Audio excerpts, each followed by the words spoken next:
All right, everybody, welcome in. I did it again. I did not change the episode. This is actually episode 11, the Donovan Peoples-Jones episode of the Barking Brown Show. I am your host, Jacob, over at Roachism13 on Twitter. It is on the screen, or it is in the episode descriptions or the show description.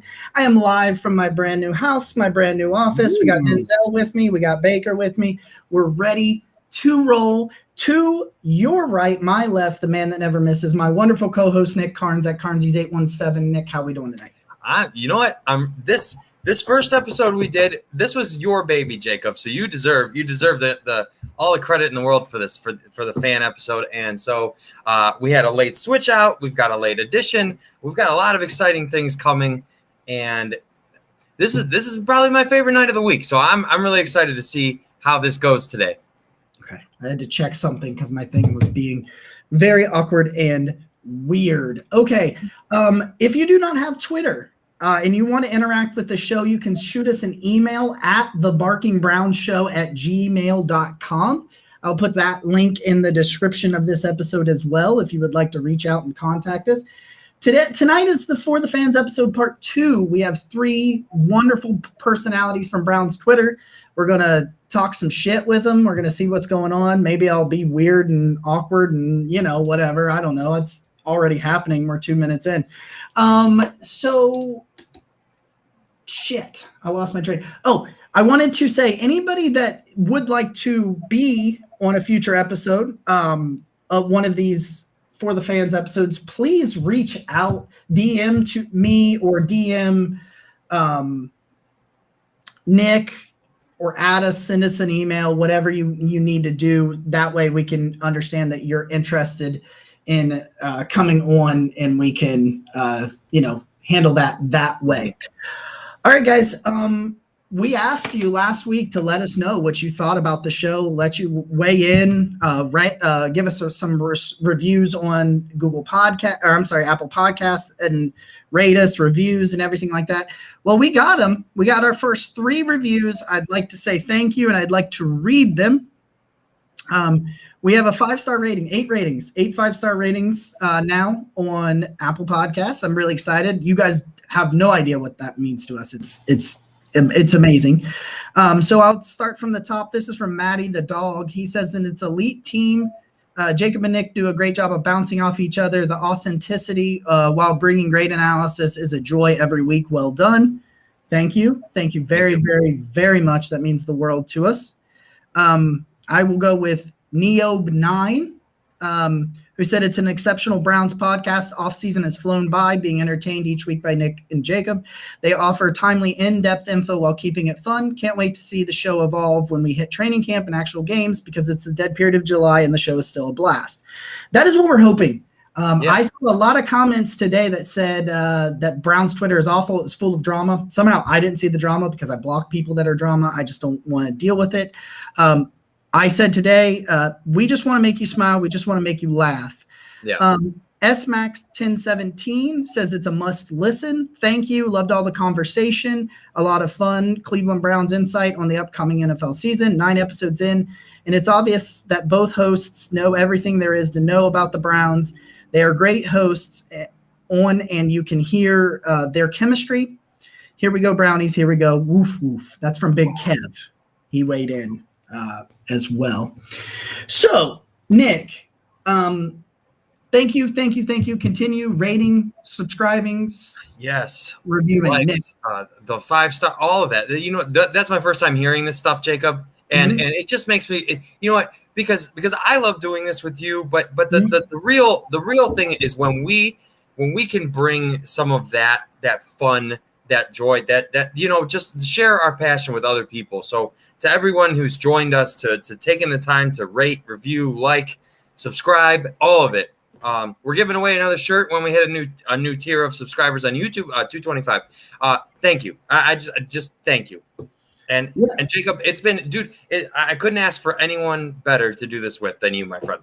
I appreciate that. I not only have an amazing co-host, I have a great friend in you that I did not have before all this started. I'm doing something real quick because I forgot. I take a screenshot every week of the previous episode on Twitter, because Twitter, after we unpin it, you pretty much lose last week's episode on Twitter. Yeah. And that's actually where most of our audience is. So I like to keep that for marketing purposes to know where we are on views overall. Seriously, guys, like, I absolutely love it. Like, I have set this space up in a room of my brand new house so that I can talk with you guys. This episode tonight, I'm so stoked. When I talked to Nick and I talked when we first really interacted on a personal level.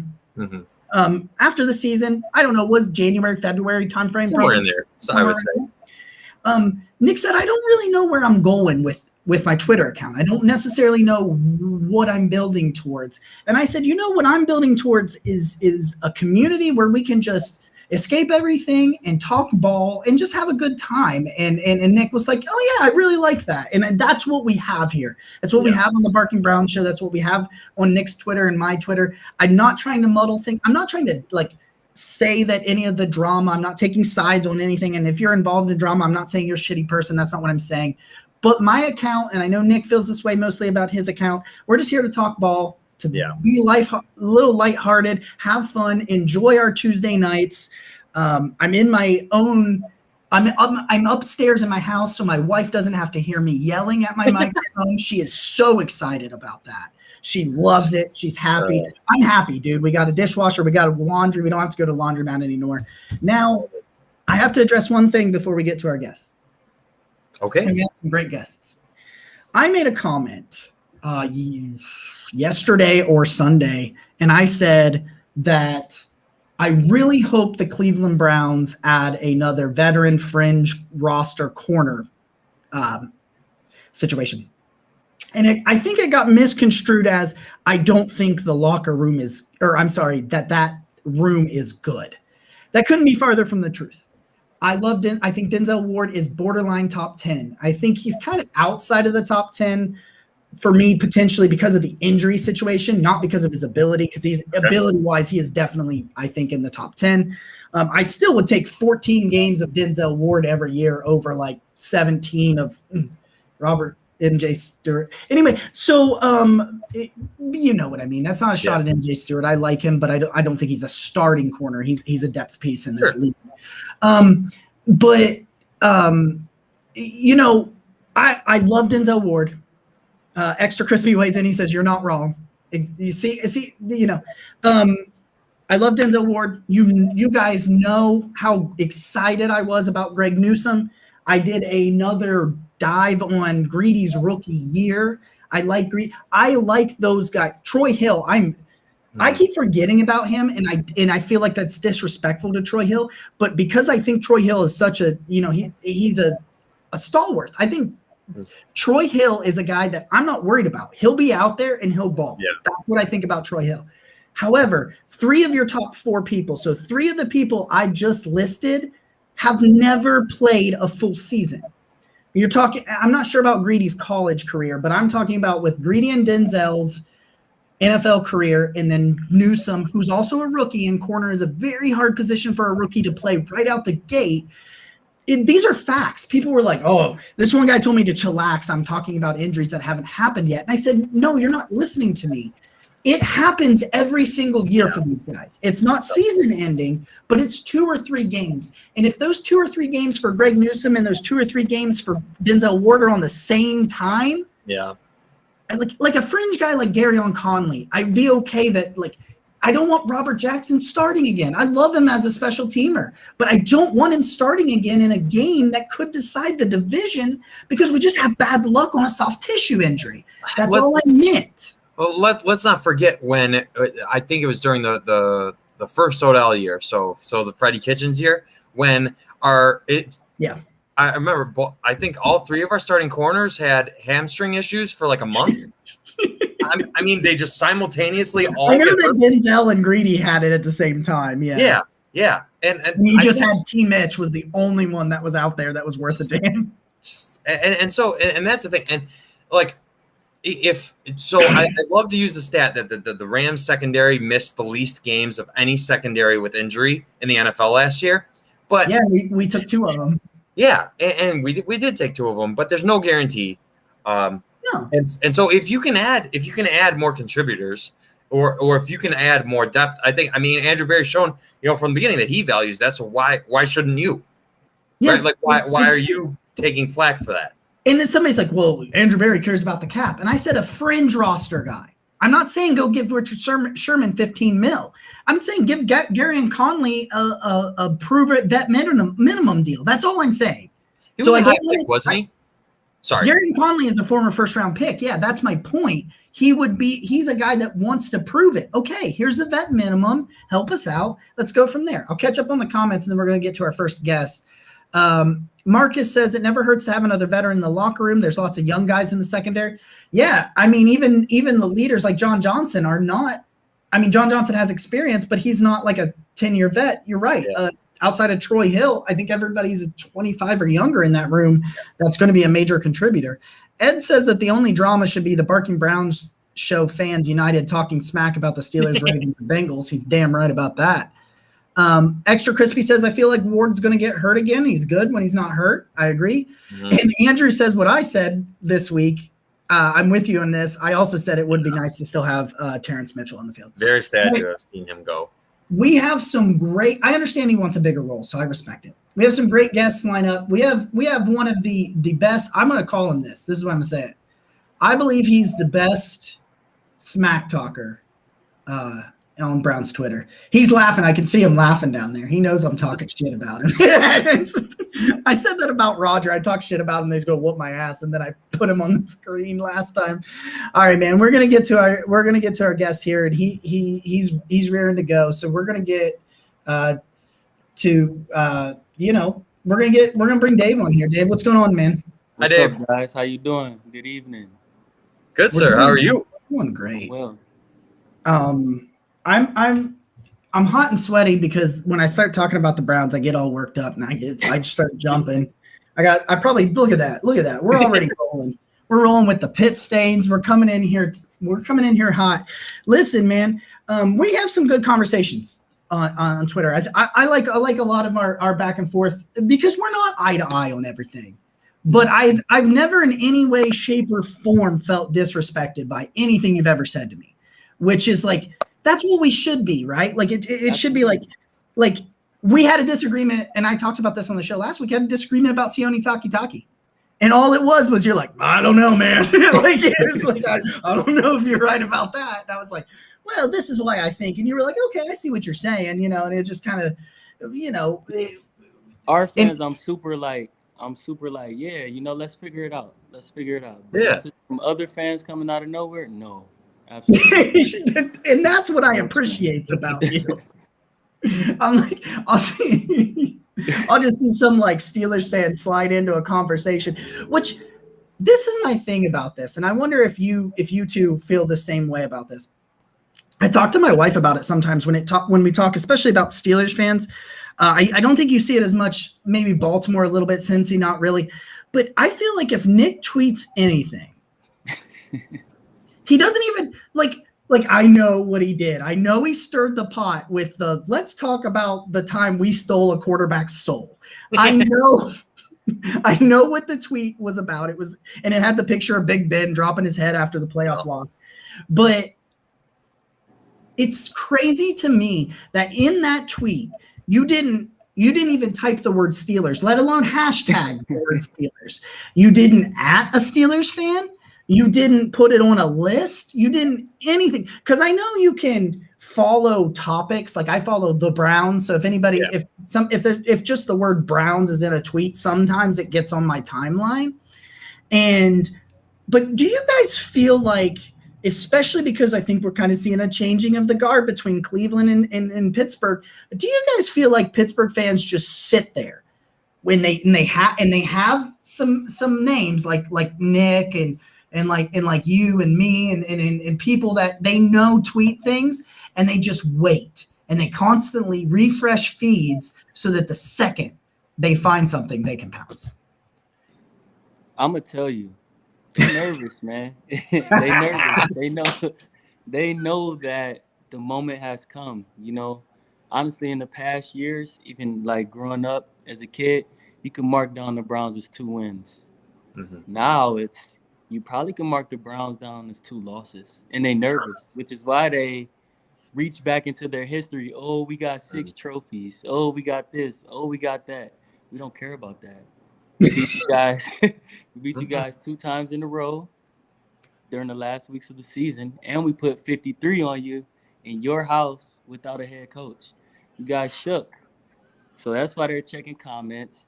That's why they're constantly bringing up their history that no one cares about. I'm in the military. I'm a veteran, so it's what have you done for me lately? Yeah. And I'm gonna tell you, the Browns put 50 plus on your head in your stadium. That's all I remember. Now it's time to move forward. I'm not nervous at all. I don't think I've ever heard something so eloquently put as that, and then I stutter over my words trying to say how eloquent that was. I think that no, I think you answered the question perfectly, because like I think they're in there just like they don't know what to do. And then, like you said, they like to bring up their history. But if you say, well, the Browns have 8 championships. Oh, but that history doesn't matter. No. That's too far. Exactly. Or there's this one guy over there. I can't remember what his name is, but he always says, no, that belongs to Baltimore. Those championships and those wins are in Baltimore. And I'm like, oh my God. And no matter what you show and what you say to this guy, he'll just be like, no, it's in Baltimore. I know. And then you'll get like verified accounts, and they're like, "No, I got like that because that was the deal. That was the deal." And Modell, rest in not peace. And he at least agreed to that. I will say, if at least one thing, he did vacate the name and he did vacate the history and things like that. Extra Crispy wants you to know, Dave, that he loves you. He loves in here. And here firing. Go ahead. I just want to say there is nothing that seems to hit harder than when you throw like an indisputable fact or a stat. It could be as innocent, like today, for example. Today I put out there that Baker had the second most offsides drawn with a hard count in the NFL, only behind Patrick Mahomes. And then you still get people in there saying, well, Baker's average and he didn't win the game for them. And it was Steelers fans, of course. And it's like Ben gave them that game. And that's the new thing. Yeah. The new thing is all of a sudden, well, you should have won with all them. Yeah. And then, of course, it inevitably devolves into Ben's 24-3 and whatever against the Browns, and just more of this. What both of you guys are saying, just like let's dig back into stuff that has zero to do with the current state of both teams, and let's just make ourselves feel better because that's what you got. That's it. And the only thing I remember is seeing a quarterback crying on the bench. That's the only thing I remember when when you posted that one about we took a QB soul. I asked, did he cry? And you posted the photo right after. So I didn't see that. I did not. Oh yeah, it was quick. I'm real big on like what Nick said. I'm hitting you with cold hard facts. Yeah. You could come back with whatever nonsense or your history, but I'm just hitting you with cold hard facts. You can't fault me for that. Did you see? I don't know if you saw this or not. I know Nick did because it was in his mentions on Friday. I was off Friday and I was painting ceilings and trying to get all our stuff moved into the house and stuff like that. And I popped on Twitter for just a little bit in the morning, and I shouldn't have, because Nick had just posted. It was something about Baker, because that's what was going on. We had this guy that has a profile picture of Baker, and he calls himself the Baker realist. I don't remember his but he calls himself you might know, you're grinning like you might know who this guy is. So I see so many Baker pages, man. It's unreal. yeah, well, but that's the thing. His profile picture is Baker with the 6, with the necklace in his mouth. That was his profile picture, but he said, I'm a Baker realist. And Nick, I can't remember. Maybe it was the offsides thing. I don't remember, but it was some kind of stat. And he was like, he called Nick stupid, like straight up called him stupid for cherry picking stats. And he was like, Baker's mediocre. He's average. He's all this. He's blah, blah, blah. And so I love my screenshot. I save receipts, and this. I've to all 3 of you guys. I've told you guys I've taken receipts for all three of us on the screen. I've taken receipts for you guys just in case you forgot. So I got your back. But I love this thing that was put out from Jake Burns, and it was bringing like sports track and PFF together, and it talked about Baker week 7 through 17, and then the wild card game. So, which includes 3 monsoon games. Let's not forget that those were thrown in here, and everybody goes, "Oh, there you go with the weather again," okay, because it does matter. Go watch those fucking games, okay? Yeah. Baker did what there was only 3 quarterbacks in that span that had 4 games with grades above 90. Baker Mayfield, Patrick Mahomes, and Aaron Rodgers. 2 of those are MVPs. One of them won it that year. Over that span, only Aaron Rodgers graded higher than Baker Mayfield. He was second. I throw that stat out at this guy. I said, well, this was also with Mo Onions. I did this with Mo Onions, and he was running his mouth. And listen, Mo blocked me. I blocked him. It was mutual. I don't care. It's fine. He told me Baker was not elite during that stretch. He was elite during that. You can say he's not elite because you need to see more, and I'm okay with that. Yeah. But you can't act like that was not an elite stretch. I said, so what's elite then? Just the top 2 quarterbacks, or just the MVP is the only elite one? Because those are elite numbers to me. And so Nick got called a cherry picker. I post that stat out, and he goes, again, you're cherry picking. Burrow is better. And I said, hold on. Burrow has 10 career games. That span that I just read to you was 11 career games. So if you're saying cherry picking, small sample, that's all of Burrow's career compared to just a small sample of Baker's. And they don't like it. Like I got blocked by people, and like Mo Onions was commenting on other people in that thread, but when I showed him the stats, he never responded. He responded to everybody else. He did not respond to me there. Okay. With Baker, I just real quick with Baker, I'm tougher on him probably more than anybody, because I feel like it's more, and he just has to figure out how to unlock it, and he has plenty of time to do so. But I think it all starts with figuring out with 13, figuring it out. Yeah, it does. We're about to figure it out, but I'll let you move on. And no. That's where we're going. That's exactly where we're going. You just kind of prefaced it. I got it written down here, right here, that I need to ask you about the OBJ revenge tour. Ooh. So, lay it on me, man. What? Let me know. If we get that second half Baker, all right. So Baker threw an errant pass. OBJ got hurt. After that, he was freaking lights out. If we get that second half Baker, I'm gonna tell you, we are gonna have to. I see people complain on Twitter often about OBJ, his contract, how much money he makes, how much money Jarvis makes, blah blah blah. If we get that second half Baker and a healthy OBJ, we may have to talk about giving OBJ a raise, because we know Baker getting paid. That's gonna happen. Oh yeah. But we may have to talk about giving OBJ a raise, because I feel like those 2 players, it's kind of like when LeBron and Kyrie teamed up. I'm gonna tell you, that's like probably the most special duo I've seen like step on an NBA court.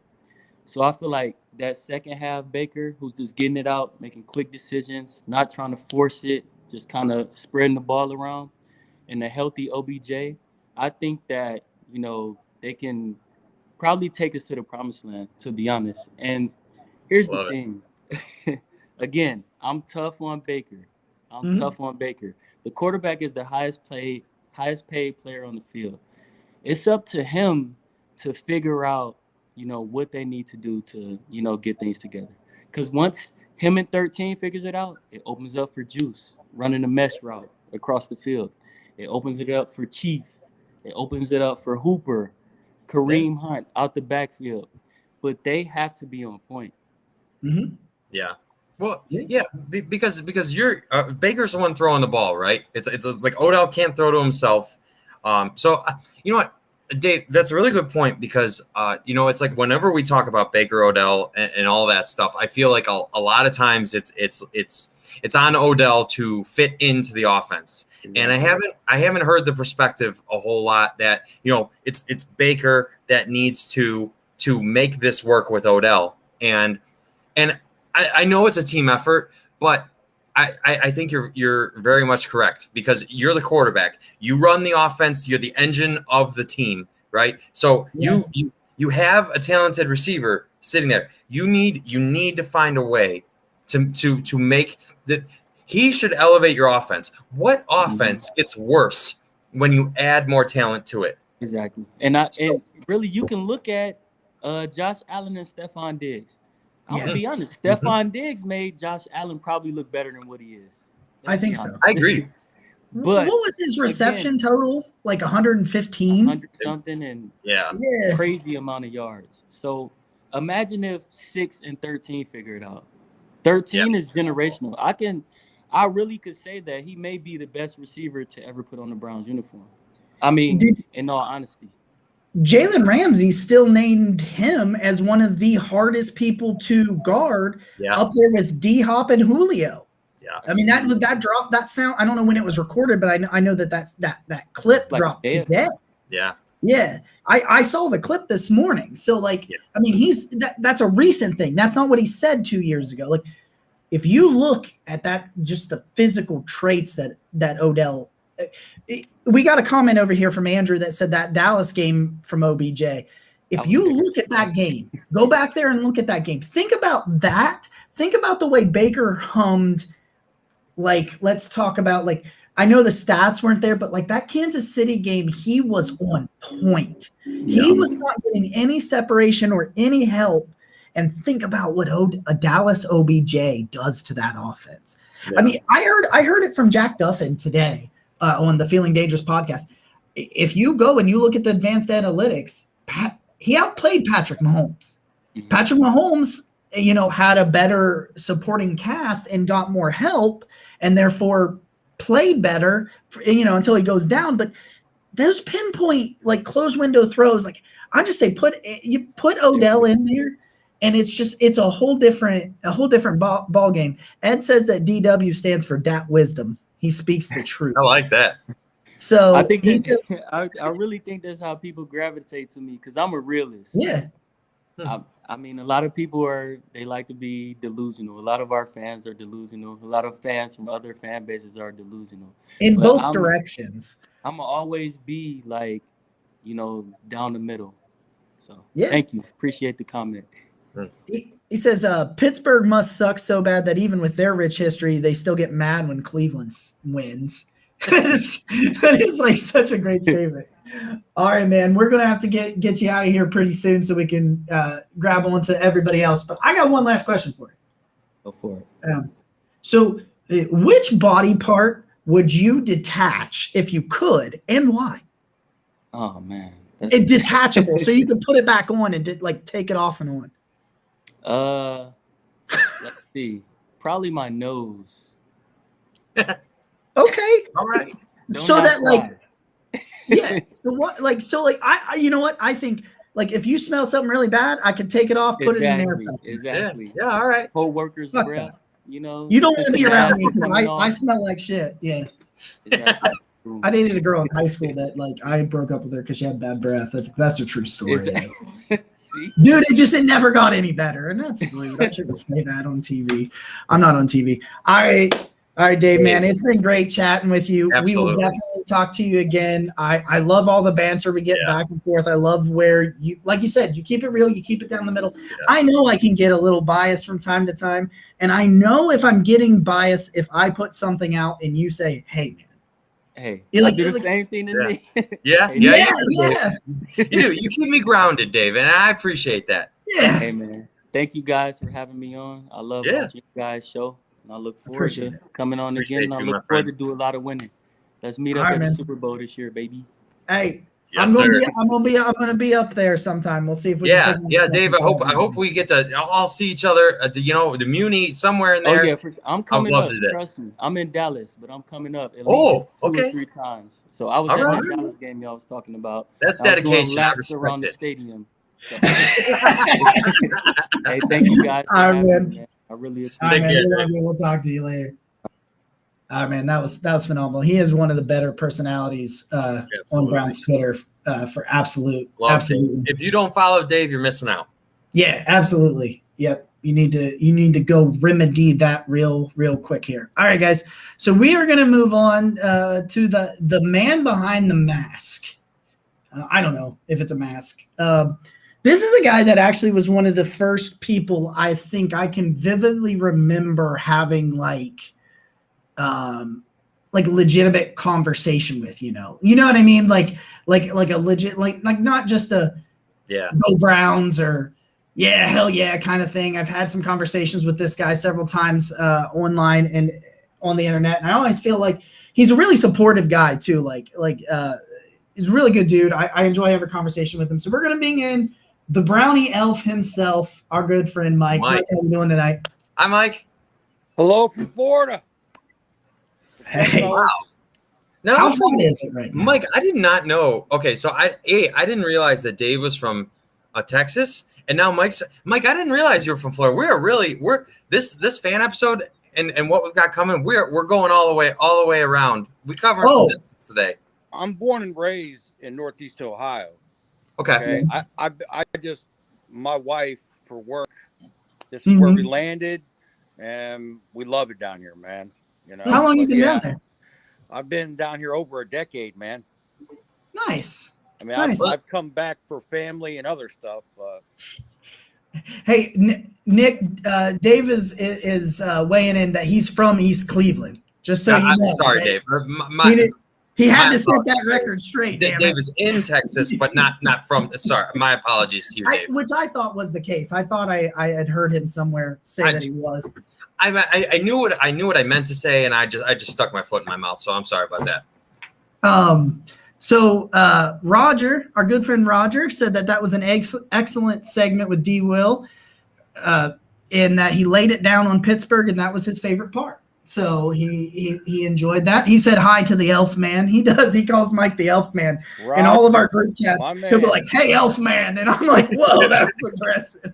I gotta say, anytime, and so those of us who know me at all know where I stand on Browns jerseys. But anytime we get into that conversation, Mike is right there, standing on the Brownie Elf Hill, like the Brownie Hill, and I respect it. I respect it. Telling you, this is where we need to be. That's where we Brownie need to Elf. Somebody asked me, I didn't ask me anything last night, and somebody asked me when the Browns will finally change their logo from just the helmet, and I was like we need to go back to Brownie. That is. I would love that. We got a Browns fan over there, Cleveland, UK, Cleveland. I can't remember his Dog Pound East. He finds cool pictures all the time on the web, and he shoots me one. He posts it, and it's a dog, and the elf is riding the dog. And I'm gonna tell you what, if you check my feed, I've posted this thing a few times, man, and I've got 2 different versions of it. It's dope as hell. Okay, I mean, it's cool shit. I mean, you can put it around the stadium. I don't care what you do with it, but you're gonna have a good time. People are gonna love that shit. Especially the evil, he can look like a little bit of a bastard too. You know what I mean? Hey, dog pound. You know what I mean? I know. They weren't nice guys. Hey, I just want to say this isn't a hill I actively come come out and talk about a whole lot. But if they would slap Brownie the Elf right on the 50-yard line, I would be a happy guy. Right. Unpopular, perhaps. You ain't got to throw it. You ain't even got to throw it on the helmet, but let's keep it incorporated. You know what I mean? Yeah, It's part of the yeah. history, you know? Let's just use it. Yeah, let's use it a little more. Hey, Mike, I got a question for you here. It's not a stupid one, not yet. So I got a few questions I wrote down, and I wanted to make sure I got to some of them specifically because I wanted to get some of your opinions on them. I heard this on a couple of other podcasts, so I want to ask you, and I want to ask Nick as well. So we'll get Mike's opinion first, and we'll jump over to Nick's, and then maybe I'll weigh in. I don't know. Okay. I have it written down as anything less than blank is a failed season. So anything less than X amount of wins, anything's less than a division title, whatever you want to put in the blank, to you guys, what is anything less than what would be a failed season with this group this year? For me, with what we have right now, if we don't go to the AFC Championship game, and it's win and go to the Super Bowl. If we're not there, okay, to me, it was a wasted season. And I won't say wasted season. It'll be disappointing. I will be happy as hell. I will be elated just because we had that kind of winning, and we get to slap some people in the mouth. You know what I mean? That's right. And I'm not gonna lie. I'm gonna talk a lot of shit. I'm gonna be an insufferable bastard this year when we win. And we are winning with authority. You know what I mean? Oh, the yeah. Kareem Hunt run, when he ran and dropped that man and everyone else on their ass in the playoffs, I am going to be that dude every Sunday we win. You know what I mean? Mm-hmm. I am Kareem Hunt dropping you on your ass type insufferable. You know? Yeah. Okay. But we've got to get to that point. And so you think basically, and I see this that Andrew kind of weighed in. He said one more playoff win than last year. So you're saying to me, and I think this is kind of what I'm getting in this, and I'll say that this is where I stand as well, and we'll get Nick's opinion on it. You're basically like, let's make some forward progress. We got to the divisional round last year. Let's at least get to the AFC Championship with a chance at the Super Bowl. And if anything less than that would be disappointing. And honestly, we have to be in that game. Like we can't get to that game and get blown out. Okay. Yeah. We need to be in that game and have a chance to win it, you know? Mm-hmm. But this is the God's honest truth. And I have said it, I've tweeted it a million times about Baker having that it factor, right? And when he's that dude, when you used to play football or basketball with the guys, you know, that one dude that you always wanted on your team, right? Baker's that dude. And I honest to God, if he gets the opportunity, we are in the championship game, we don't lose that game.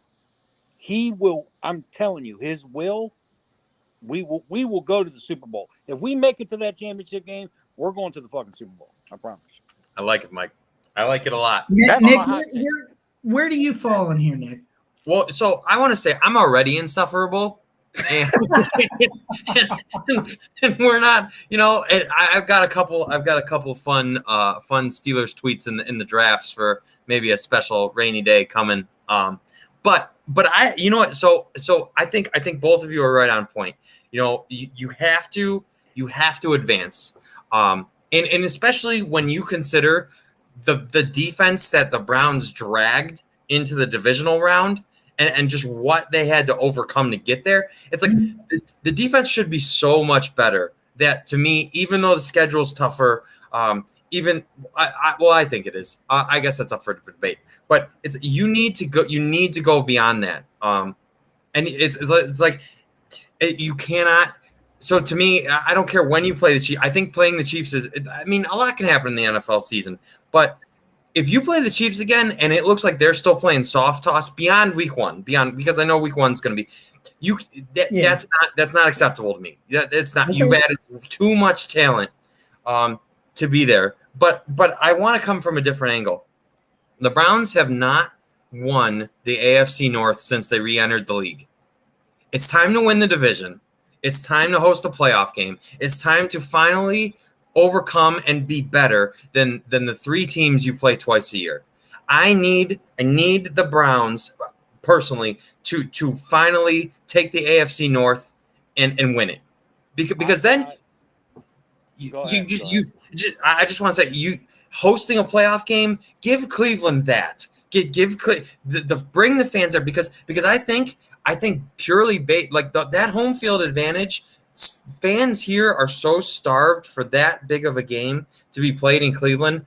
I think that home field advantage would be second to none of all the playoff teams. And so I just wanted to come at it from a little bit of a different place. It would potentially rival that, I think, of the 12th man in Seattle, the peak of the Legion of Boom and what they had on that level. Roger says that winning the division is a must for him. So he's right and lines up with you. Ed says that he remembers watching the drive and the fumbles. So anything less than a Super Bowl is disappointing.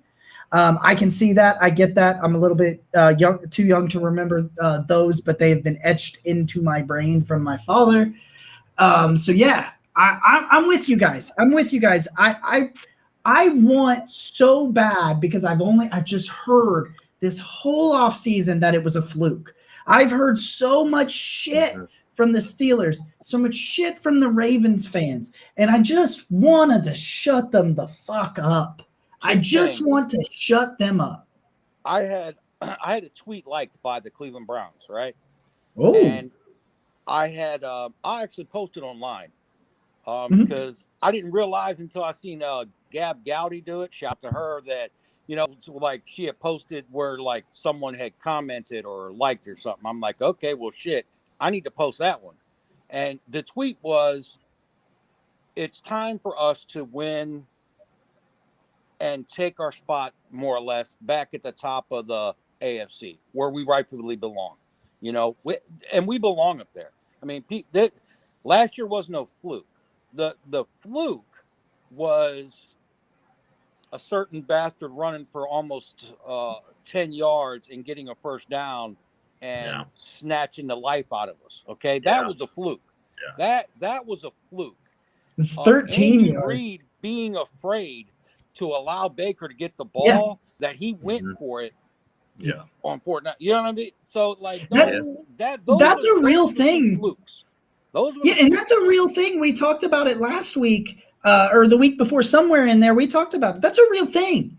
You could see that, and there were so many people, even in the national media, these people that said, like, listen, you could see it. Andy Reid was not giving that football back to Baker Mayfield. No. That doesn't mean that it goes differently, but he was not chancing it.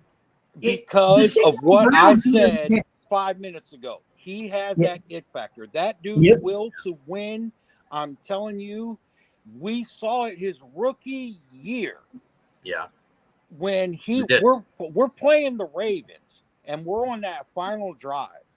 And I mean, he's a rookie and he threw in overtime. Yeah, and he threw an interception and the Ravens won. And I'm telling you what, you guys, imagine if he doesn't throw that interception, we win that game. You know what I mean? We win that game, and we're already building that kid a statue. You know what I'm saying? That season. I mean, because we have been starved for a winter so long. I mean, we were already pumped at 7 wins. Could you imagine if we actually sealed that one and won? I mean, because we would have been 8-7-1. Yes, 8-7-1. Yeah. And that stadium, I've been there. I was there before the team left. I was there actually for the last game they played, right? I've seen that stadium then, right? With that, and with they had good teams. And I've been at that stadium after they came back with some fucking awful teams. That it's completely packed. The Muni lot's packed. You got people stumbling, coming from the railroad tracks. You know what I mean? You got some people that never make it into the building. That place is hopping, right? With those horrible teams. I could not imagine 11, 12, 13 win Browns Baker-led team in that stadium. In the playoffs? Holy, you're right. Legion of Boom, 12th man stuff. That's exactly what. That's why I'm saying you gotta. You know what? And especially you talked about the Ravens. Lamar's record against the Browns is I think he's only lost once to the Browns since he started. You need to beat. It's time to. You have to. You play those teams twice a year. You need to. They found a way to beat Pittsburgh. The boogeyman is the Ravens. You need to find a way to beat them and finally win the division. You have to. Last year when we lost that game, when Lamar went poop and came back, right? That game. We win that game if we have any resemblance of a defense. Any resemblance of a defense. We win that game. Well, Baker, they stop Tracy Sorley before he even gets back on the field. Right, exactly. Our defense, we should have never allowed him to get the first down. You know what I mean? That previous set of downs. That should have never happened. But our defense was just that bad. It was so... Yeah, AB didn't have the chance because Jay and Jacob and Nick, I've went back and forth with you guys in the beginning when I started on Twitter about how I felt that they should have added guys to make a run, and we were talking about how they more or less did the offense and now this year they did the defense, which he did do. You know? I mean, I believe if we have this personnel without even seeing any of these people, I think if we got this personnel, we win that game. There's no Lamar running in from a dookie and then tossing up past. Dave brings up a good point in the chat. He said that you got to figure it out against the Ravens. None of this happens if you cannot get swept by the Ravens and win the division. It does not happen. You won't. No. And I said it. I said it back in the group chat just real quick. You found a way to slay Big Ben. And I understand that where Big Ben is right now is not where Lamar is. I don't want to make it sound like I'm comparing them, but you found a way to slay that beast. You have got to do the same thing with Lamar, or it just doesn't matter. Now, Mike, I got to know, what's the weirdest thing you ever smelled? The weirdest thing I've ever smelled. Yeah. Dude, your questions fucked me up. I ain't going to lie. Each time, before this show started, folks, whoever's listening, we were talking about the weird urination place. You know what I mean? This dude has some weird shit. It just comes to me. The funkiest thing that I've ever smelled, I used to deliver beds up in northeastern Ohio. Well, when I could tell you horror stories about taking old beds out of people's homes, but I actually had switch jobs and drove a dump truck, and I had to take some dirt to the Stark County dump. And I'm going to tell you what, as you drive through that place, there is a smell there that gets into your soul, and it takes weeks to get it out. You are going past the honey dippers where they're pumping the fucking dookie into the ground. Okay. You were driving past this giant sacks of garbage and shit, and dudes are on massive fucking tractors pushing it along. You're driving on down this motherfucker into garbage hell, and there is shit and piss and just, it's nasty. You know what I mean? That smell there, Jacob, okay? I was going to think of the worst possible smell, times it by 10.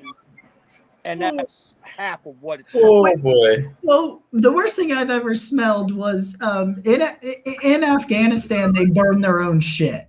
So I used to work. Flaming shit's pretty bad. Yep, I would go. Yeah, that's bad. I worked 12-hour shifts next to the plant where they burned the shit.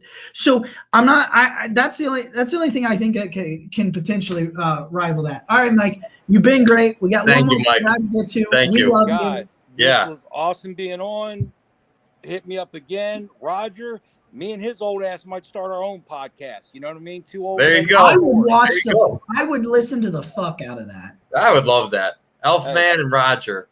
That'd be a great time. Hey, thanks for having me, guys. Hey, Mike, if you awesome too, bro. If you don't follow Mike, you definitely should. Brownie Alpha _1, I believe. Yeah, man. So. Yeah, fuck yeah. Give me a follow. Shit, people. You know what I mean? All right, Mike. It was good talking to you, buddy. Yeah. We'll talk soon. I just want to say that this final guest here is a late addition, and I've been talking to him for a long time, and it still blows my mind that he is a fan. He is so dedicated, and we were talking about this pre-show. This guy's his time when we have a 1 o'clock game, it's 3 a.m. for him, and he's still finding a way. No, that's when the 4 o'clock game is. 4 o'clock game. Oh, I'm sorry. Yeah. He's well. I'm sure he's here in a second. Let's just get him the hell on. Yeah, here. we're global. We're global here, all the way from Australia. Browns fan down under over here. Look at that fucking outfit. G'day, fellas. Hi. Hey, so settle the debate. If it's a 1 o'clock kickoff, what time is it? 1 o'clock kickoff. So the first week will be 3 a.m. on a Monday morning for us. There it is. I have really bad news for you, Mick. Week 1 is a 4:30 kickoff. So that means it's going to be a 4:30, 6:30 in the morning on a Monday. That's not bad. It's actually a little You better. gotta go to work, don't you? Yeah. Well, that's the thing. You got to get to work. So, so it's kind of one of those things where sometimes the really early games they're a bit better because you can get them in. They'll finish by 7:30, and then you're off to work for 8 o'clock. So that's not too bad. But you're just rolling straight through. Yeah. Oh, yeah. So you set the alarm in the morning, get up. So, the morning ritual before a game is sort of like set the alarm before going to bed. So you set it for sort of like 2:45 if it's at 3 o'clock in the morning. And then get up, make a coffee, have a coffee at quarter time, have a coffee at halftime. and then work your way through that way. How many cups of coffee do you have from the time you wake up for kickoff till you get off work, do you think, on a kickoff? Well, they're usually doubles, and so that could be upwards around maybe 5 or 6 doubles. So so that's a big day. And I know I've said it to you, Mick, a million times, but having you here in person, it's your dedication to me is just something that it's incredible to me, and so anytime I get to talk to you, it's just it's that much better because. It means so much to me, that we're over here in Ohio. You are across the world, and you are here with us. That it blows my mind. And so we're truly. This is our first. You are our first international guest. So that's it. Number one. And shout out. I gave Mick an hour and 20 minutes of notice. Yeah. And here you are. So thank you. That's too easy. I've got to take Ed in the comments. Mate, we've got to go past it's America's team, mate. We're the world's team. Oh yeah. So, come on, mate. Think about it. There's so many of us down here. So there's a few Browns backers groups around Australia. The guys down in Melbourne are pretty good as well. So there's a fair few guys down there. So I think you guys have spoken to Big Dave before. There's a fair few guys around.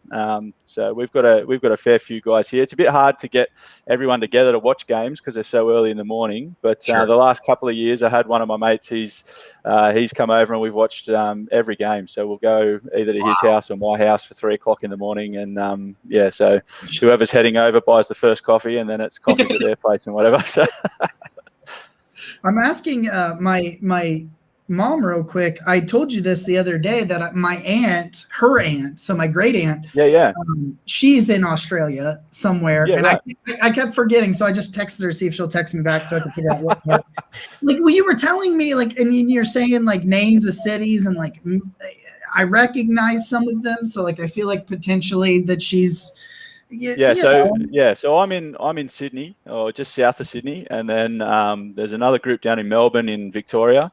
Okay. There's another one in South Australia in Perth. There is another chapter in northern Sydney too, in New South Wales. So there's a fair few of us down here. So every now and then, I'll usually, if I see someone that's walking around with Browns gear on, that's just kind of like if we spot each other, it'll just be a 15-minute conversation. Yeah. Because it's so rare. Because in all honesty, the NFL down here, it's not a huge market.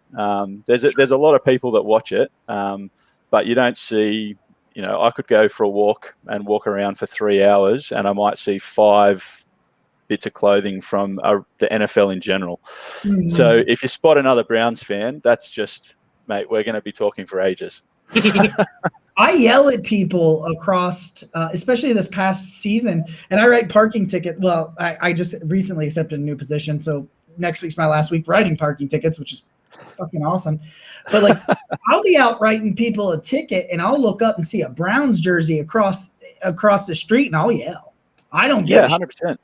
That's it. Hey! Yeah, that's it.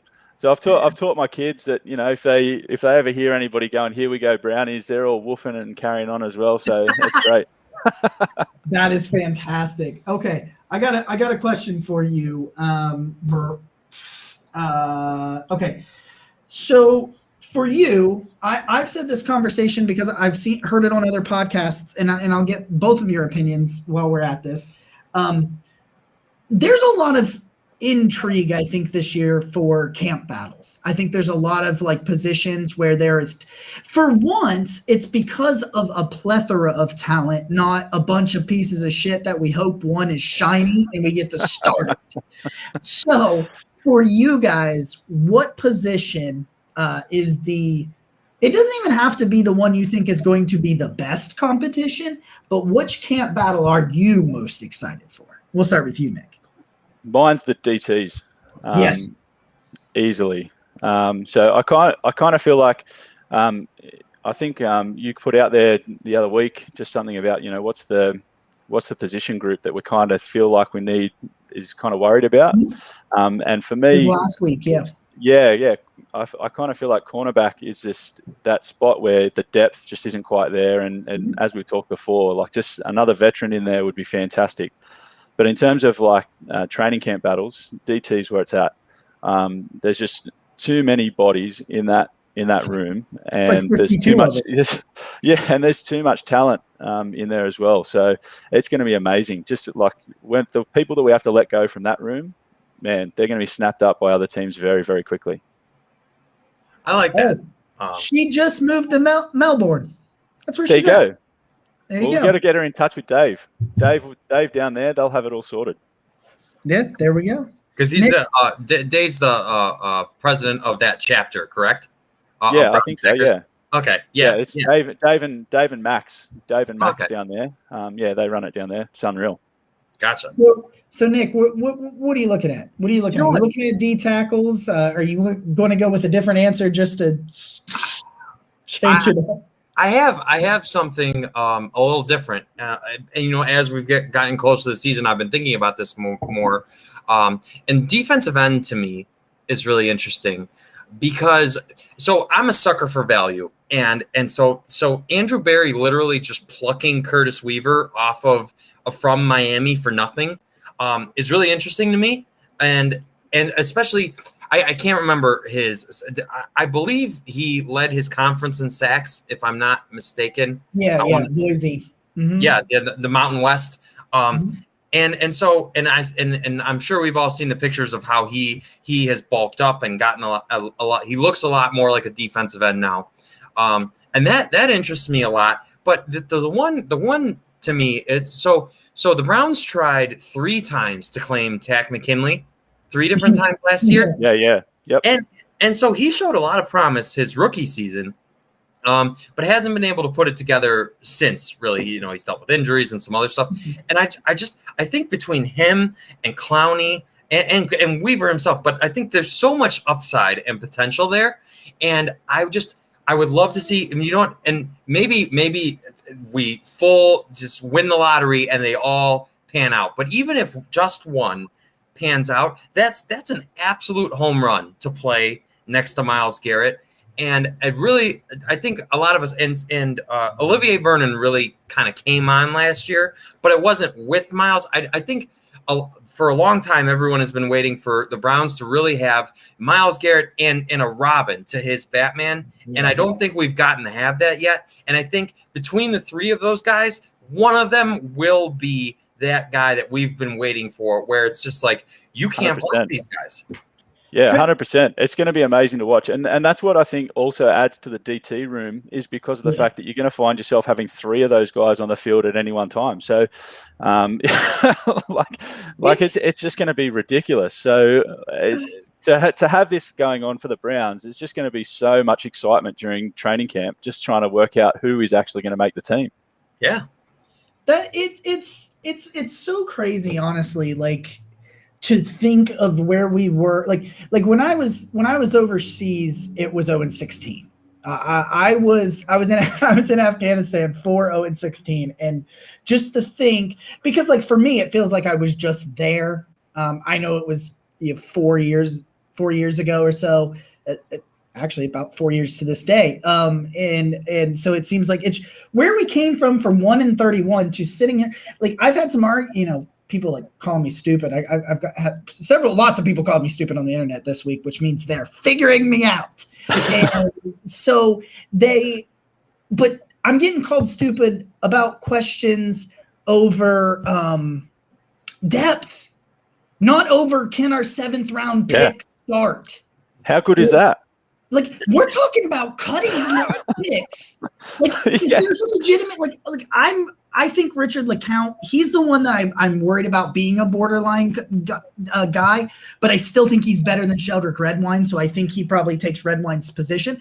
But there's a legitimate thought that LeCount doesn't make the roster, and he's a 5th round pick, not a 6th round pick, not a 7th. We're not looking for LeCount to, like, we're talking about, I heard Jeff Lloyd say it, we're in a spot now where on Labor Day weekend, we're not hoping some veteran gets cut so we can claim him.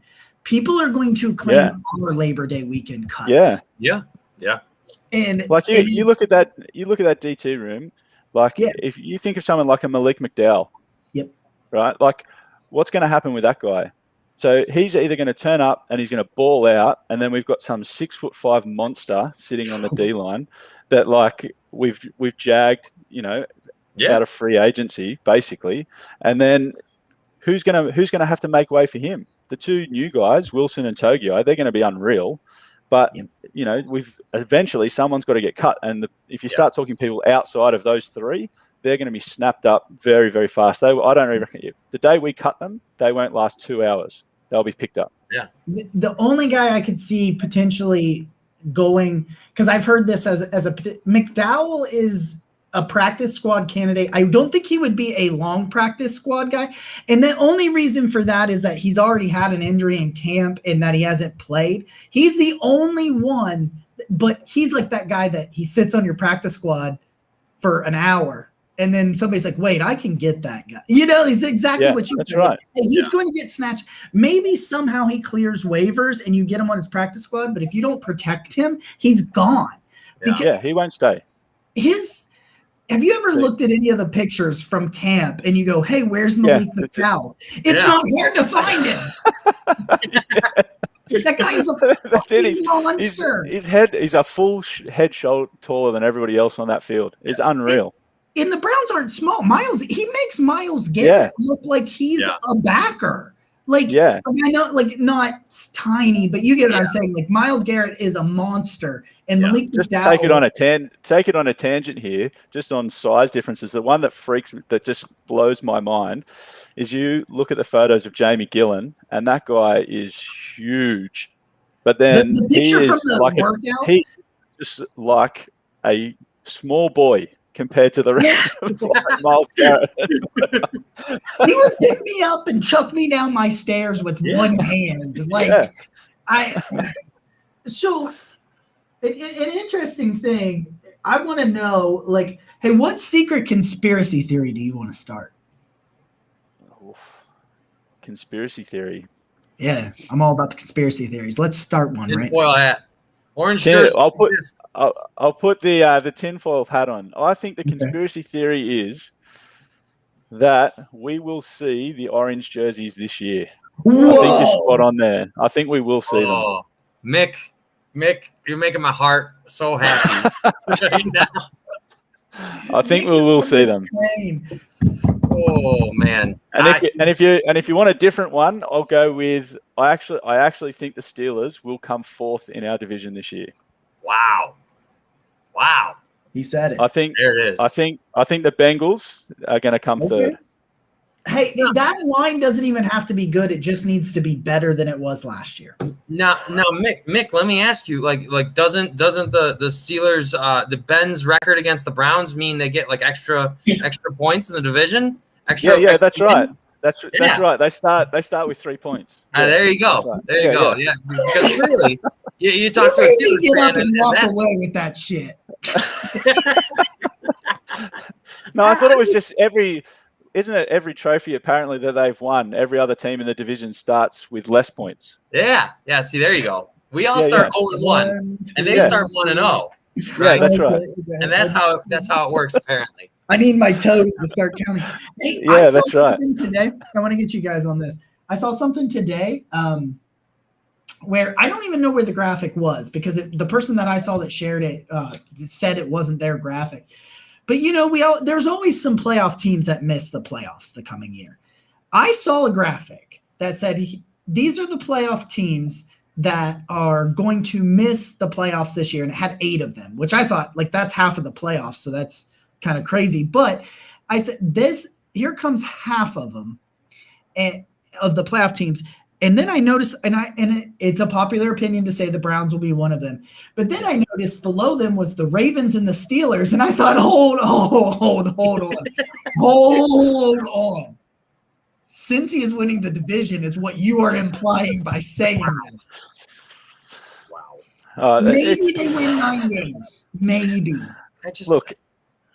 Look, I think Cincinnati will be interesting. I think they're going to, Burrow, if he comes back from injury and he's good, they're going to surprise a number of people. They do have people in positions that can worry people. I don't think they're going to be, it's not where Baker's getting up saying, "Yep, I own a tiger twice a year," anymore. I think they're going to be a tricky one. It's going to be the banana peel that the teams will come thinking, "Oh yeah, it's the old Bengals," and they'll lose a game here and there. The Steelers, 100%, they're not making the playoffs. There's no way they're making the playoffs. You can quote me on that. I'll call it right here now. Any Steelers fan, you know where to find me on Twitter. I'm telling you right now, they will not make the playoffs. You can find them. I it's do right think, down yeah, that's right. It's on the screen. And then the leaves the Ravens. And look, to be honest, I think the way that we're setting up our D-line to go after Mahomes is very similar to how you go after Lamar. He's going to be mobile in the pocket, so you got to get to him quickly. And we all know that guy can't throw. So the whole world, nobody is allowed to have any video of that guy throwing a ball because basically he releases it and there's ducks flying south for winter. That's basically what we see. That's anyway. so weird. I still think about so in the playoff game the Ravens play against the Titans, Lamar throws a terrible interception and it looks like Tennessee is going to take hold of that game. And then all of a sudden, instead of throwing the ball, what Lamar just starts running. And Tennessee has no answer for it. But the Ravens did not win that game on Lamar's arm. They won that game because Lamar is special from a running perspective, from a running standpoint, and just beat the whole defense. And kudos to the guy. Like that's a unique ability, and that's great. But and you saw as soon as the defense came that could pinch him down, that could hold him in the pocket, they scored 3 points. Yep. If you want to beat Lamar, the running aspect of Lamar, you have to play disciplined assignment football. You need to stay in your lanes. Don't over pursue. Don't get over aggressive. And then Tennessee just threw all their fundamentals. Dave's weighing in. You can't look for sacks. You have to contain him. Yeah. You need to okay. This is the thing I say about Clowney coming to this defense is that he sets the edge. You have to set the edge your your edges cannot be looking to sack him. They need to contain him and set the edge and push him up in the pocket. And you have to have disciplined D tackles that hold their positions and linebackers, free-flowing linebackers that come up to stop him up the middle. You can. And I'd say that we drafted a pretty good linebacker for that free-flowing moving in behind the D line, wouldn't you? Yep. I wanted to say that. I just want to catch up real quick. Chase is weighing in. He says, "What's up? I'm new to the stream. We're very, very, very happy. Welcome, Chase. To have you here." We Extra Crispy says he loves you, Mick. So we're weighing in there. When was the last time we had to cut very good players? I was not alive. Team Orange jerseys, that is great. Andrew says that Curtis Weaver was on Here We Go Brownies last week. I did not see that episode. Really? I did not see. Be checking that. I do know that they have my boy Demetric Felton coming on this week, and I am the Demetric Felton guy, and I reached out to them. Allie, what's Allie? I can't remember. I don't know. I just followed her today. Give me one second. They're fantastic over there. The Here We Go Brownies podcast is fantastic. I just started listening to it this week. I just found out about them.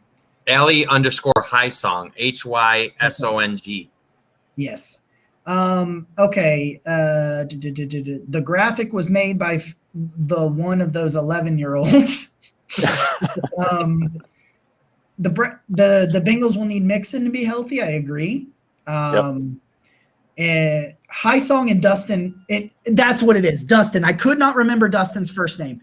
It's Allie and Dustin do the Here We Go Brownies podcast, and I felt really stupid because they are both very good. I listened to they did a draft of offensive players. They went back and forth just the Browns offensive players. And so it was funny because, one took Baker.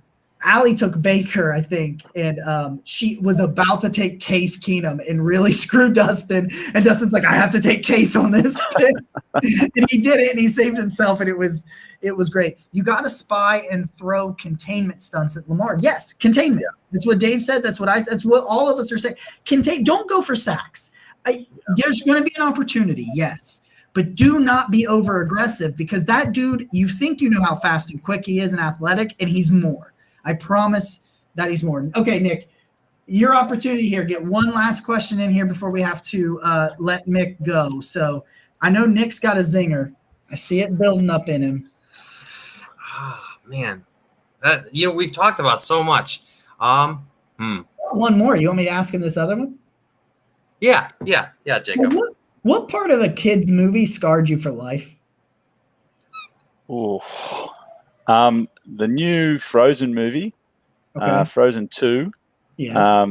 And it was the bit where they have like the 90s power ballad. I couldn't handle it. Could not handle it.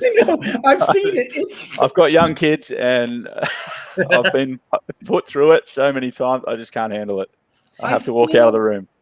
I still like Toy Story 3. The whole movie. Yeah, right. The whole thing. I was a full-grown adult when I saw that movie. Whole thing. I've got one last thing because okay. My brain's catching up, and I wanted to ask, and so Mick, I think you're the right person for this. So the Browns finish the 2021 season. Who is the MVP, offense or defense, of the season for the Browns? I think if that's the case, it's got to be Baker. Mm-hmm. Has to be. Okay. Like it has to be. If we're going to go win a Super Bowl, I think Baker's got to have an unbelievable season, and that's not taken away from any of the other players. I think we've got some fantastic players, and I think it's going to be crucial, as you guys spoke about before. It's got to be crucial how he links up with Beckham. And I think that's a big part of it. I think Hunt and Chubb are just going to run all over it. Dave is putting out there miles, but I 100% think that when it comes to overall winning the whole thing, I think it's Baker's got to be the man. Miles is going to, like, another hot take. I reckon he could be the defensive player of the year. And I mean, that's not taking away from Miles. I think he's going to have a fantastic year. But you yeah, know, I think if we get that, it's got to be Baker. with the Miles thing as well, I think the improved secondary is going to. How many almost sacks did Miles have pre-COVID last year? So But many. because he had to get in there now, because especially if Denzel was out, because otherwise you were screwed. Also, don't sleep on Ronnie Harrison. Do not sleep on Ronnie Harrison. Not as an overall MVP necessarily, but do not sleep on Ronnie Harrison this year. He, to me, is an early extension candidate that we're not talking about, because I think right now you could get a pretty good contract on Ronnie, and Ronnie as that in the box free flow and safety, because John Johnson and Delpit and other people are back there. I just don't sleep on Ronnie Harrison's all I'm saying. Mick, it's been fantastic. Yeah. We're It's been amazing, fellas. Yeah. We're gonna get you off here. We're gonna sign off, and we'll link up with you guys in the green room here after that. I'm so glad we finally. I'm sorry. I'm so glad we finally got to talk, because Mick. Yeah, it's unreal. For those who don't know, I've been following Mick for basically forever, since I can remember. And we've been talking, and you know what? It's so for you to come on with short notice like this and be decked out like you are. We truly appreciate it. We really do. Yes. No, thanks, guys. Thanks for having me on. It's so nice to get on and talk Browns with other Browns fans, and it's so nice to meet everyone on Twitter that we only see on so many characters on a tiny little screen. So it's nice to actually talk to people.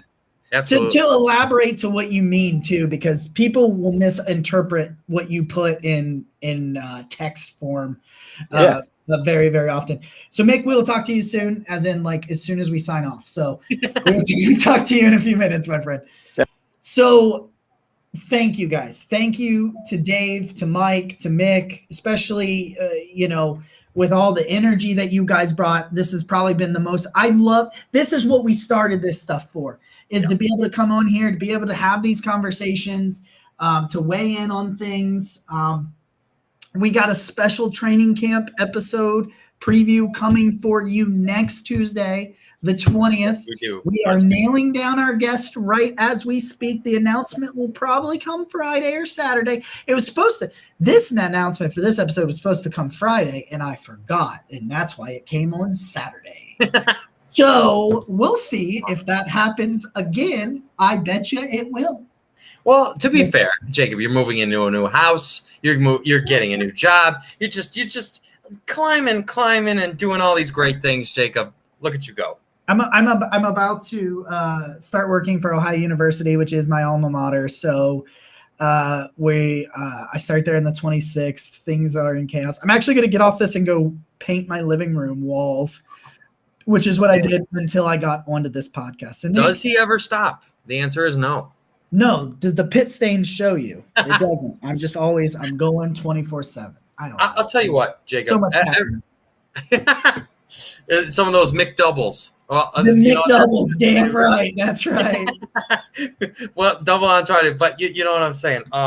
Every time we do one of these episodes, I say, "Wow, this is probably my favorite episode to date," and I feel like we keep topping it, because especially and it's like you said, we put this together for this purpose, right? To with fellow Browns fans, and so we could do this.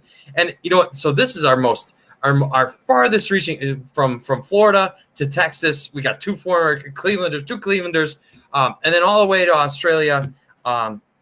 It blows my mind, that we could that our show here can bring all of these people together.